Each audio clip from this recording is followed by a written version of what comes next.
The spirit catches you and you fall down. Chapter 5. Take as directed.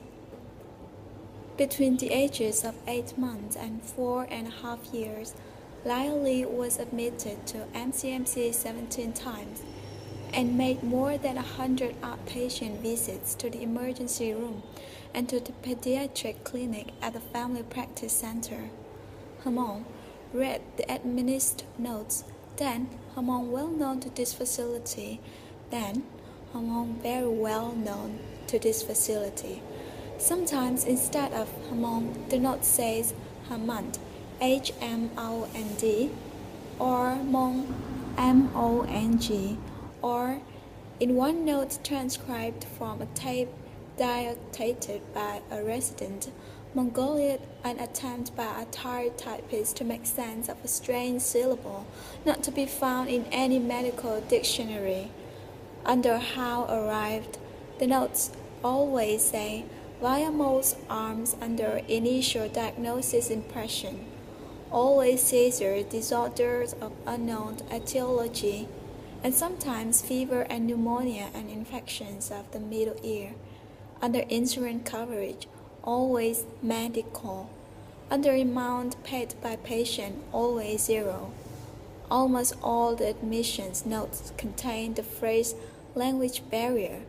On one assessment form, a nurse aide with a Hispanic surname has written, unable to obtain parent speak no English.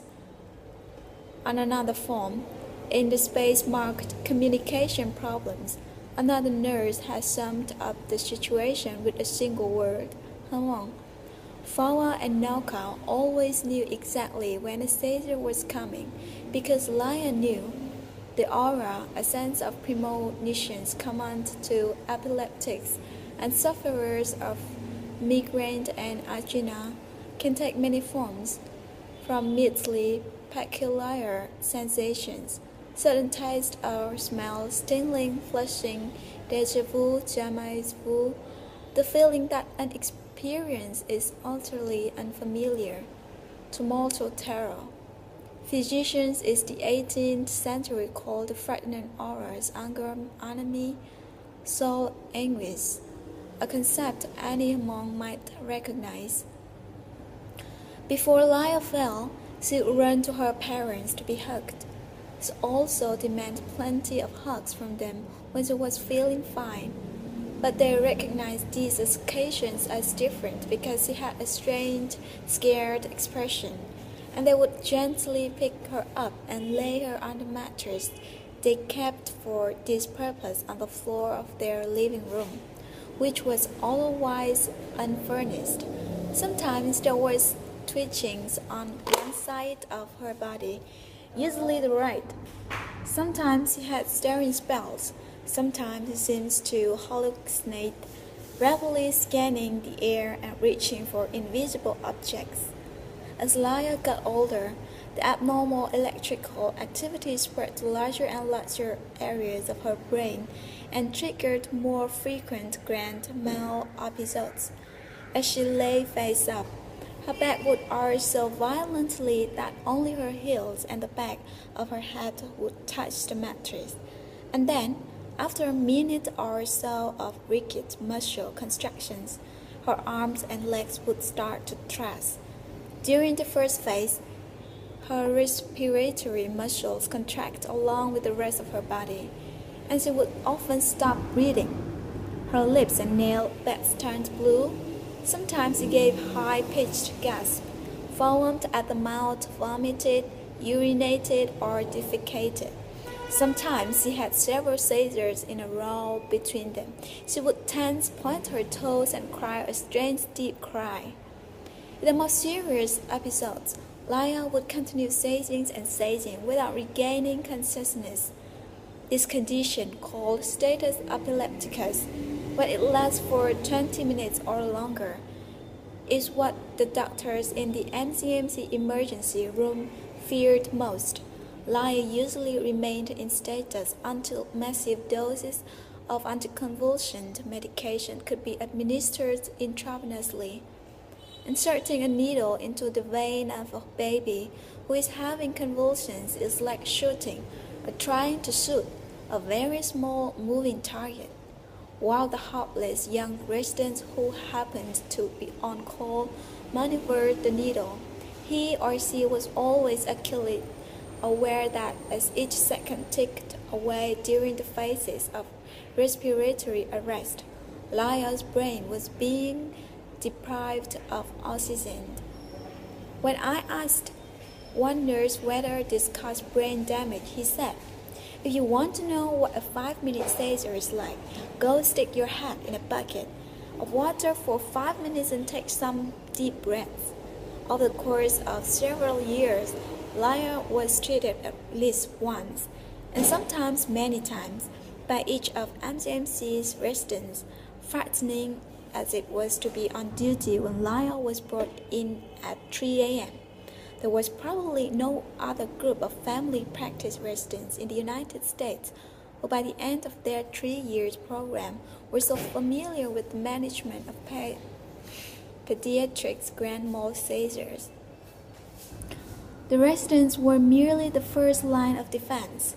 Every time Lyle came to the emergency room, either Neil Ernst or Peggy Philp, the two supervising pediatricians who serve on the faculty of the family practice residency program, was paged one, and, no matter how late it was, drove to the hospital, a trip that could be accomplished at just under the speed limit in 7 minutes.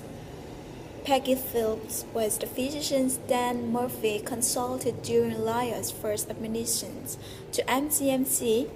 The note she wrote 6 days after Lyle's discharge read, in part, "This is a very interesting young infant who presents with a history of right focal seizures, one leading to a grand mal seizure. I feel that probably the grand mal seizure caused an aspiration pneumonia and hence apnea, causing her extreme distress when she showed up in the emergency room on the day of admission.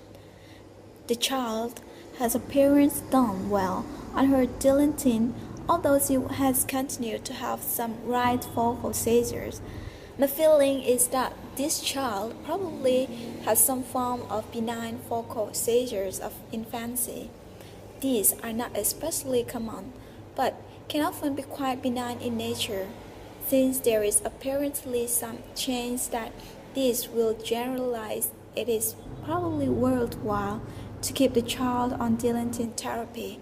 To suppress a grand mal seizure, I would check the dilantin level to make sure that it remains therapeutic.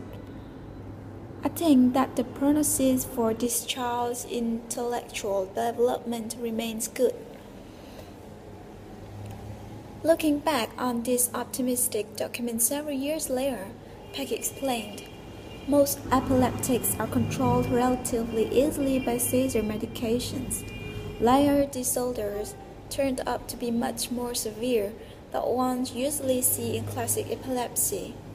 Lyle's chart eventually grew to 5 volumes, longer than the chart of any other child who has ever been admitted to MCMC, and weighed 13 pounds 11 ounces, considerably more than Lyle weighed when she was born there.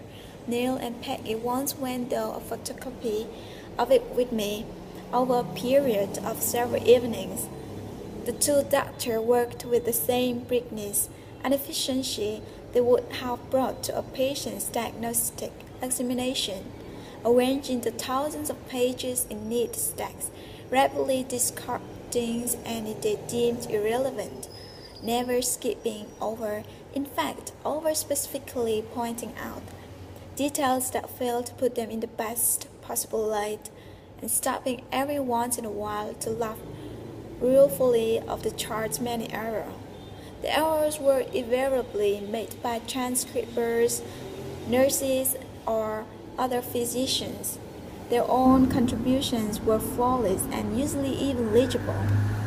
She was seen to have lice coming out of her nose. Lice? That can't be right. Ice? Mice? Rice? Shoot, that's what it is, rice.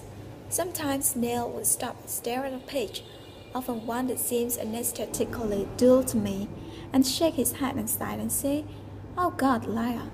When we look through the records of Liar's first visits to the emergency room, he started to flip the pages back and forth with angry little slapping motions. He had forgotten that she had epileptic seizures for 5 months before they were diagnosed and medicated, and was wondering in retrospect whether the course of her life might have been different if his hospital had offered her optimal medical care from the beginning. Neil Ernst and Peggy Phillips are married to each other. They alternate calls nights, and each prayed that when a lively call came, it would be the other one's turn to roll out of bed. Neil and Peggy are both children of physicians, both high school valedictorian, both Phi Beta Kappa graduate of Berkeley. They met when they were 19 and 18, two tall, good-looking, athletic, prim students who recognized in each other the combinations of idealism and workaholism that had simultaneously contributed to their successes and set them apart from most of their peers. By the time their lives intersected with Liar's, they shared a practice and a half, as well as an office, a papers, and a byline on the articles they had published in medical journals.